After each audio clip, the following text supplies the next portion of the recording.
The black car had no dust on it. Not one speck. Not one mark. Despite driving 3 hours down the worst road in Calabar. And when it stopped in front of the Dishwasher small rented room, every person on that street went completely silent. Because they all recognized the crest on the door. Every single one of them. Except Chioma. There is a kind of woman the world produces only occasionally, beautiful the way a sharp blade is beautiful. Precise. Confident. Designed to cut.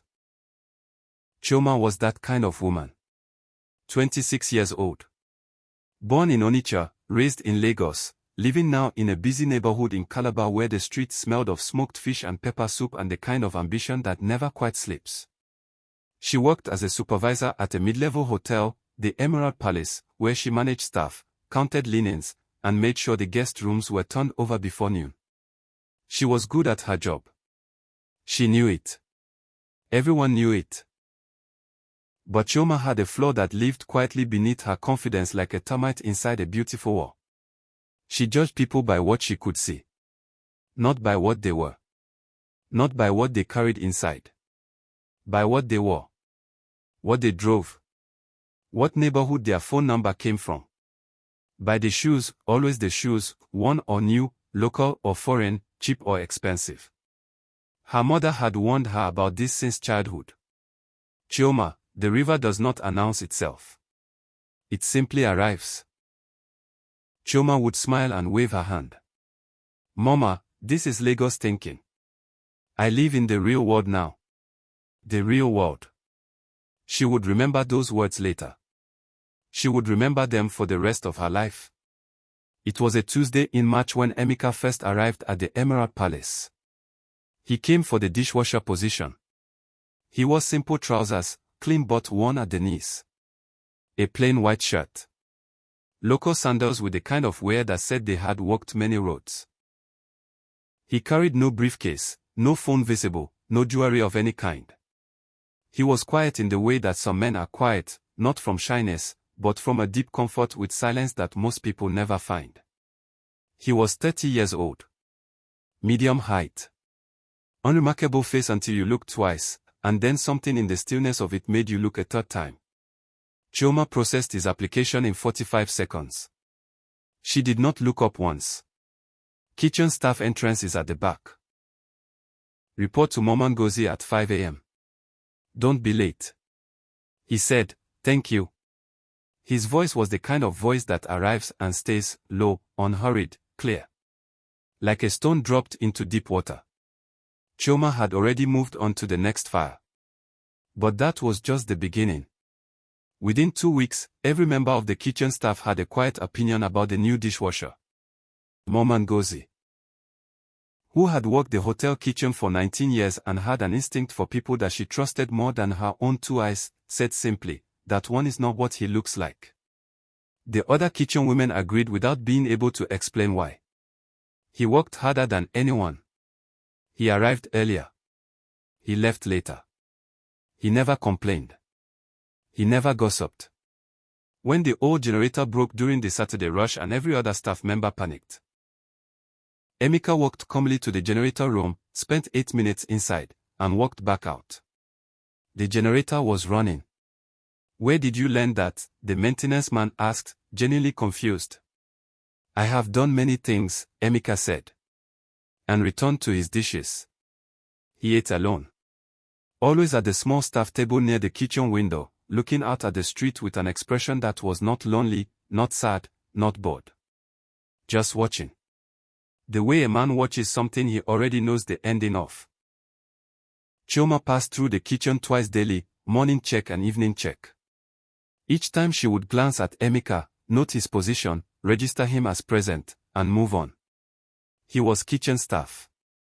Kitchen staff was kitchen staff. Femi, the young waiter who had appointed himself Chioma's unofficial advisor on all matters, leaned over one evening and whispered, that dishwasher. I think there is something about him.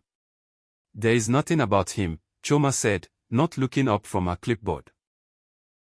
He washes dishes. That is what there is about him. What happened next still haunts me. Because the very next morning, Emeka did something that Chioma could not file away and forget. She had arrived at work early, before 5, while the street outside was still the deep grey of pre-dawn.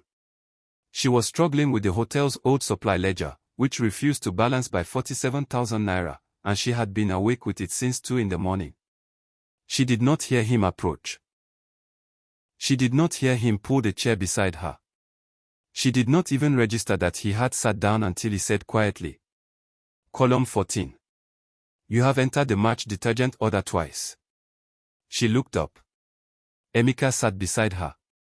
Clean white shirt. Local sandals. Completely calm. His eyes on the ledger, not on her. She looked at column 14. He was right. 47,000 naira. Found in 40 seconds by a dishwasher at 5 in the morning. "How did you?" she started. "I noticed it last week," he said. "I was not sure if it was my place to say." He stood up, collected his kitchen apron from the hook, and walked to his station. Chioma sat with the corrected ledger in front of her and the strange feeling that the ground had shifted slightly beneath her feet without making any sound. The conversations began after that.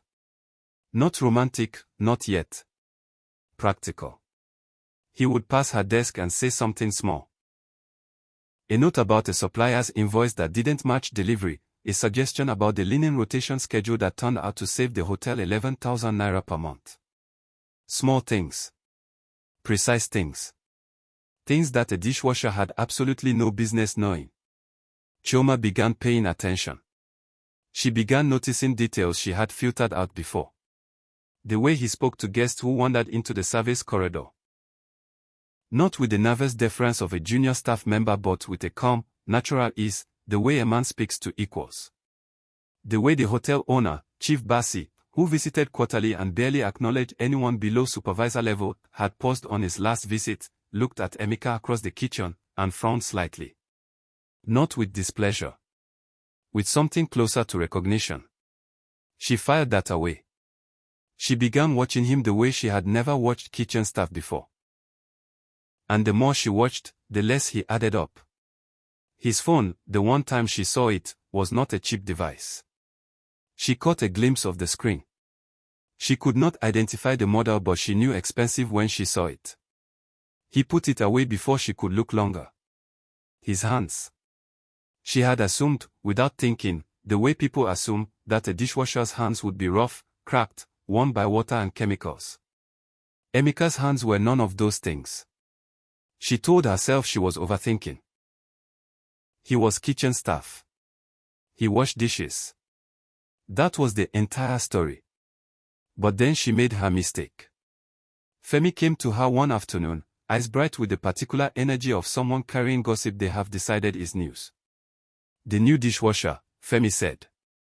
"Someone said he asked about you." "Asked what?" "Whether you were spoken for." Chioma put down her pen. She looked at Femi. She looked toward the kitchen. She looked back at Femi. And then she laughed. Not a small laugh. A laugh that she let travel, loud enough that 2 passing housekeepers heard it and turned. Loud enough, she would later realize with a shame she carried for years, that it traveled through the service window into the kitchen where Emeka stood at his station. "A dishwasher," she said, still laughing. "Tell whoever said it, I have standards." Femi smiled awkwardly and walked away. The kitchen was very quiet. Emeka did not turn around. He simply continued washing. Steady. Unhurried. His back to the window. His face toward the wall. That was a Friday. The black car arrived on Monday. Monday morning. 7:45 a.m. Chioma was in the hotel lobby doing the morning count when the noise began outside. Not loud noise, the opposite. The kind of quiet that spreads through a street when something significant has arrived and everyone has collectively decided to stop and pay attention. She walked to the lobby window. A black Mercedes.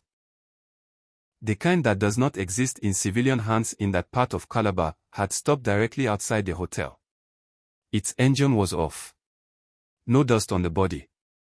The windows were completely dark. On the rear door, a small gold crest that Chioma's mind registered and then immediately refused to process because what it was suggesting was impossible. The driver, uniformed, stepped out and opened the rear door. A second man stepped out. Older. Dark suit. The bearing of someone who had spent 30 years making other powerful men nervous. He straightened his jacket once and walked into the hotel with the unhurried certainty of a man who has never been made to wait. He walked past Chioma without looking at her. He walked directly into the kitchen. The hotel went completely still. Chioma followed, not because she had decided to, but because her body followed before her mind could instruct it otherwise. She stood at the kitchen service door. The man in the dark suit had stopped in the center of the kitchen. Every kitchen staff member had pressed themselves against the walls. Mama Ngozi's hand was over her mouth. The man in the dark suit stood before Emeka and bowed. Not a deep bow. Not a servant's bow. The bow of a senior man to someone whose rank requires acknowledgement. Your Excellency, he said quietly. Your father has been admitted. The family requires your presence. The car is ready. The kitchen was absolutely silent. Emeka set down the plate he was holding. Slowly. Carefully. He dried his hands on his apron. He removed the apron and folded it. He placed it on the counter beside his station. He turned. He saw Chioma in the doorway. His expression did not change. It carried nothing sharp, nothing bitter, nothing triumphant. It was the same expression he always wore, calm, clear, slightly sad in a way she had never been able to explain until this moment. He said, "Please tell Mama Ngozi her morning orders will be short today." He walked past Chioma without stopping. She did not move. She heard the lobby door open. She heard the car door close. She heard the engine start. She heard it drive away. Then she turned to Mama Ngozi, whose eyes were bright with something between tears and the particular sorrow of a woman who has seen this story before. "Who?" Chioma started. Mama Ngozi looked at her for a long moment. "His father," she said quietly, "is the governor." The full story arrived in pieces over the next 3 days, the way truth always arrives, not all at once but in waves, each one knocking you further off balance before the next one comes. Emeka Okofonosu. Only son of Governor Chukwuemeka Okofonosu of Cross River State. Educated abroad, London School of Economics, then a postgraduate in Lausanne. Returned to Nigeria 18 months ago. Had told his father he would not enter politics, would not take the family seat, would not accept a single naira of the family's considerable wealth until he had, in his own words, learned what the real Nigeria feels like from the ground. 18 months. He had spent 6 of them in Lagos. 6 in Abuja. The last 6 here, in Calabar, washing dishes at a mid-level hotel, eating in a small rented room, riding public transport, living on a kitchen staff salary. Not as a game. Not as a project. As a choice. A deliberate, quiet, private choice to know his country from the inside before he tried to lead any part of it. The hotel owner, Chief Bassi, who had indeed recognized him on that quarterly visit, had been quietly sworn to secrecy. Mama Ngozi had suspected from the first week. She had said nothing. And Chioma had laughed. Loud enough for him to hear. The shame arrived slowly, the worst kind. Not a flash of embarrassment but a long, deep, structural reckoning with herself. With the woman she had decided to be. With the measuring she had done her entire life and called standards. With her mother's words about the river that does not announce itself. She had been so certain. The shoes. The shirt. The worn trouser knees. The local sandals. She had seen every single one of those things and built a complete picture from them and decided it was the truth.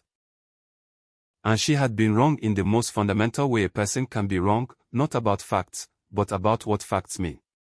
She sat in the empty hotel lobby on Wednesday evening after all the staff had gone home and she let herself feel the full weight of it. Not because of who he was. Not because of the black car or the governor or the crest on the door. But because of who she had been.